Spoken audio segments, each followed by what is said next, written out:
Alam mo ba kung bakit pakiramdam mo ay hindi ka masaya?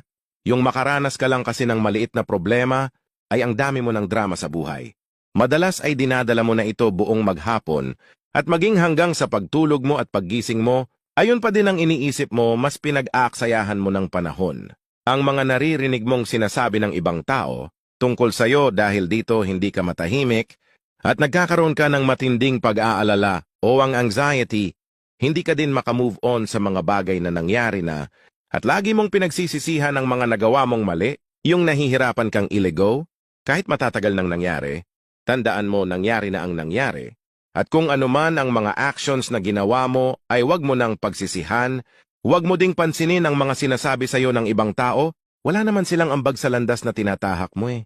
Isipin mo na lang, lahat ng bagay na nangyayari ay may dahilan, maging open-minded ka lang, have a good mindset, at gawin mo lang ang mga bagay